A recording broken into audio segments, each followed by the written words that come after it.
Wes Anderson tells stories. His films are about stories, or stories within stories. His visual style and technical choices draw attention to his work as that of fiction and of art. He doesn't want to hide what other filmmakers do, instead embracing the cracks that show his films for what they are, a vehicle for telling a story. When watching Anderson's work, it is clear from his formalist tendencies that the film you are watching is fiction, and he doesn't presume to convince you otherwise. Many of his narratives are presented overtly as a story, such as the Grand Budapest Hotel Zero telling the author the film's events as he recalls them, or as Steve Zissou answers questions about his journey. Fantastic Mr. Fox is famously a children's story, the existence of which is directly alluded to at the opening of the film. So, is Moonrise Kingdom a story too? Absolutely. The first and perhaps most obvious indication that the film is being presented as a story is the narrator. The all-knowing narrator speaks to the audience directly about the events of the film, marking it as a work of fiction. Chickchaw territory. There are no paved roads, but here comes Jed with the mail. But instead, many miles of intersecting footpaths and dirt trails, and a ferry that runs twice daily from Stone Cove.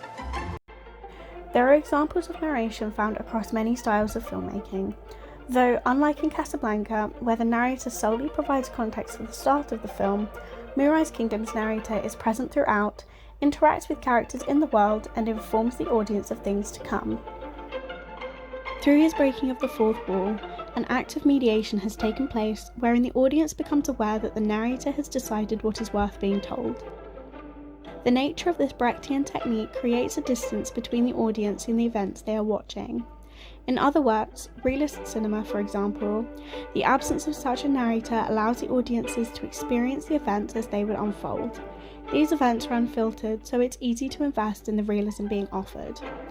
Formalist films do not seek to imitate life in such a way, but present reality through a lens or layer.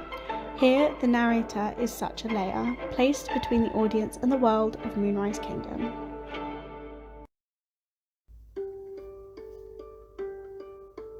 The way in which Anderson chooses to present and navigate the world also highlights the reality as one that differs from ours.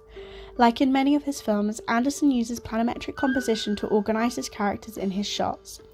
This type of composition arranges the characters in lines, moving the camera parallel and perpendicular through the scene, creating the sense that the frame has been composed with the audience in mind rather than placing the characters somewhere more natural. This composition rejects the chaos of realism and instead navigates the world like a doll's house or theatre, calling up the characters that are needed and relegating everyone else to neat rows in the background, again indicating to the audience that the world has been constructed for them to view. So, if Moonrise Kingdom is a story, whose story is it? Whose perspective is it, and why has it been told this way? At first, the narrator is the obvious answer as the curator of the story, or perhaps Wes Anderson himself. However, there is an argument to be made that the story in its reality is Susie's. We have seen that Susie is an avid collector and reader of books, and when she grows up, she wants to go on adventures. I want to go on adventures, I think. Not get stuck in one place. Moonrise Kingdom is perhaps Susie's interpretation or retelling of her adventure with Sam. The colour palette is an indicator that the world is hers too. Populated with bold orange buildings and bright yellow tents, even the blue of the sky is warm and welcoming. There is a nostalgia in these colours that reminisce about youthful summers. Looking at Susie's costumes, disregarding the raven, she chooses to dress in these warm colours, in pink, in orange, and in yellow. And her style is undeniably the most nostalgic and innocent of the characters, with her Peter Pan collars, knee-high socks, and saddle shoes. The colour and style of the film are undeniably aligned with her own sensibilities. This reality is her idealisation of the world as it would be in one of her books. In fact, looking at the covers and titles of her books, it isn't unreasonable to assume Moonrise Kingdom, with its disappearing 6th grade lovers and their secret universe built on a tidal inlet, is exactly the type of story that Susie would place herself in. The intertextual references to these types of stories strengthens the film's status as a story itself. Somewhere along the way, I started thinking more and more that the movie should really be one of her books, kind of, and that really ought to be our form, that the movie is the sort of story that the two characters in it would want to read. As the narrator can be seen interacting with the residents of New Penzance, perhaps he too is a resident, someone Susie has seen around and cast as her narrator. As so many stories do have one, so too should hers. Dialogue is also used to present the reality of Moonrise Kingdom as distant and different. Anderson's dialogue does not function the same way as conversations do in real life. Much of the dialogue in his films is performed with a monotone, deadpan matter-of-factness. Is it dark? Of course it's dark. It's a suicide note. Characters often feel as though they are talking at each other rather than with each other. There is a disjointedness in the dialogue, and this is especially prevalent in Moonrise Kingdom. Thematically, the film focuses on the successes and failures of communication, how the figures in Susie's life, with the exception of Sam, don't necessarily listen to her. The development of Sam and Susie's relationship is shown in a montage of their correspondence, accompanied by the characters' monotone voiceovers reading aloud snippets of the letters. Though on the surface the two sound uninterested and unenthusiastic, these letters reveal how closely Sam and Susie relate to each other. As an audience, we aren't privy to these conversations in full. The storyteller is simply informing and assuring us that Sam and Susie have a strong bond and that this interaction has taken place before the events of the story. An interesting example of such subdued dialogue is the conversation wherein Laura ends her affair with Captain Sharp.